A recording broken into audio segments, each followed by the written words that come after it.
weed, legal weed to be specific. And to be more specificer, how is the legal weed industry doing in America? Buckle in for this hard-hitting, in-depth. Oh my God, it's kicking in. It's kicking in too much. It's kicking in too much. It's kicking in too much. It's kicking in too much. It's kicking in too much. Am I bleeding or sweating? It's kicking in too much. Checking in with legalized weed. I should watch Aeon Flux. You guys remember that show? Oh, Kay. Wow. Get it together. Okay. I should watch Aeon Flux. Flux. Okay. Hi. I'm Cody Johnston here with the news. You know that. Okay. Hot. All right. So we're talking about weed in America. You just got to read the teleprompter, man. You just got to read the teleprompter, and that's all you got to do. Okay, here we go. Hi. So back when President Nixon declared an American war on drugs, only about 12% of the populace felt that cannabis use should be legal. Cut to October of 2022, and a Politico poll found that 6 in 10 voters approved of legal weed in the United States. That jumps to 71% if you just include Democrats. But even if you look exclusively at Republicans, 47% want to keep the leaf on the streets. Even 45% of voters over the age of 65 agree, and those people are old. And this isn't coastal elites versus real Americans in the heartland either. When you map out the responses, it turns out that red and blue states are both pretty green. In addition to just being something a lot of people wanted for getting high purposes, the case to decriminalize and or legalize cannabis also included a multitude of practical benefits. States that legalized cannabis sales were expected to get a major financial boost and a new source of tax revenue. In California alone, advocates predicted that legalized pot would bring in around $1 billion per year. Massachusetts projected that recreational pot sales would net them $63 million in new tax revenue in their very first year. This money wasn't just promised in the abstract on a theoretical basis. Politicians and lawmakers were laying out grand ambitions, helping to make the case for cannabis legalization by pointing to all the benefits we would share from the resulting revenue boost. And in 2012, Colorado and Washington would be the first states to legalize recreational pot. After that, several more states like Alaska and Oregon would follow with the general understanding that the revenue would at least in part go to things like schools. In 2016, California voters passed Proposition 64, legalizing recreational cannabis in that state, and a big part of the argument was that the new tax revenue would go into things like youth programs, substance abuse treatment, other public health initiatives, and restoring the natural environment.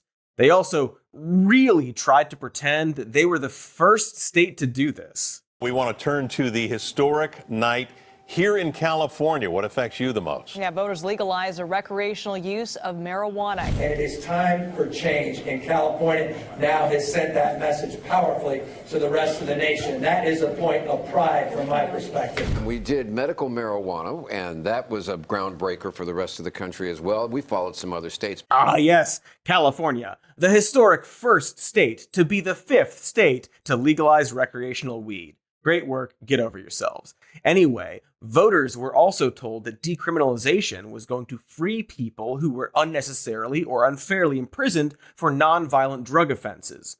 We weren't just going to prevent people in the future from being thrown in prison for cannabis possession, but we're going to give those who had already been convicted of related charges their freedom while also providing them a shot at a better future by clearing out prior convictions.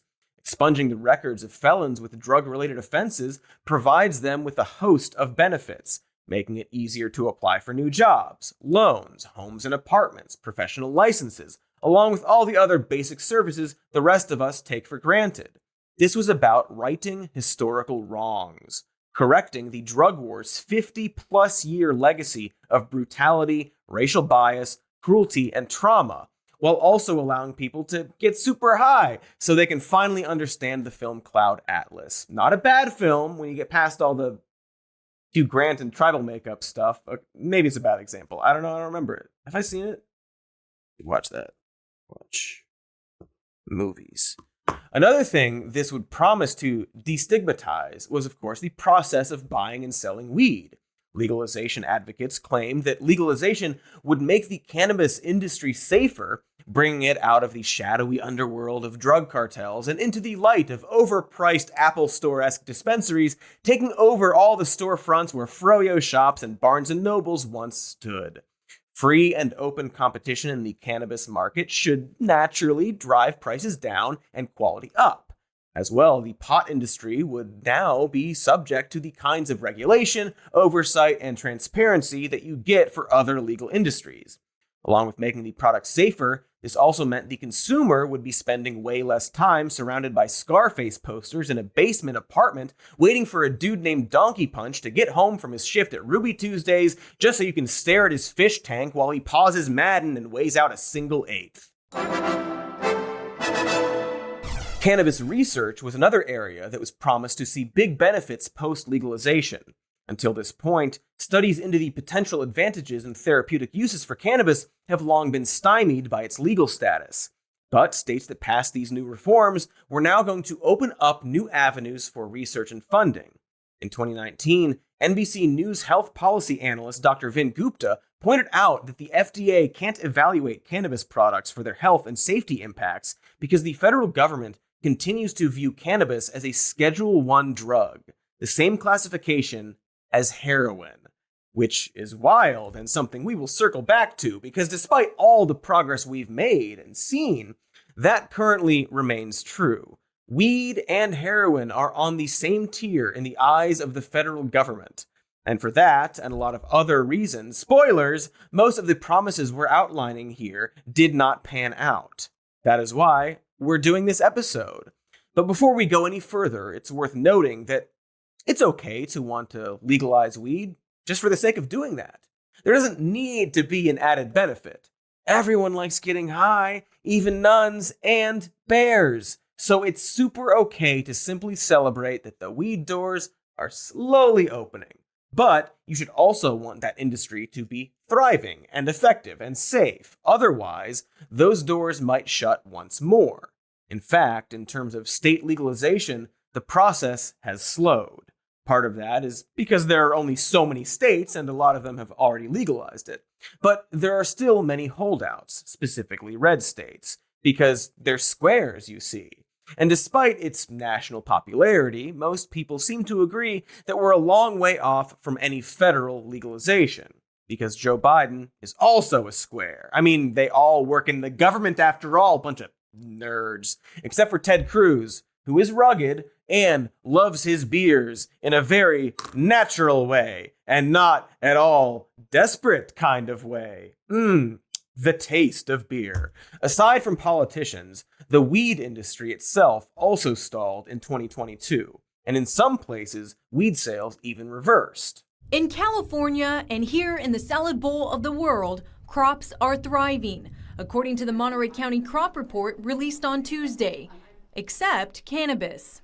The report shows that cannabis values saw a decline of 54% from 2021 to 2022. If you ask the business owners themselves, they'll point to the same stuff a lot of retail shops complain about. Lack of foot traffic, oversaturation and competition with bigger fish, taxes, and of course, regulation. But that's on top of a lot of additional problems unique to this industry. Problems we will be getting into, along with looking at what exactly cannabis legalization has done to the industry as a whole and where those taxes are going. It's all not great. So that's where we will be coming from here. But to do a second, cooler disclaimer, I'm not saying these new legalization and decriminalization laws have not done any good or that we're never going to see any of these positive benefits. If you care about smuggling at the border, you might be happy to hear that legalizing the pot has likely reduced the flow of illegal cannabis into the country. And if you care about the precious jerk children, a March 2023 paper from the Journal of Economic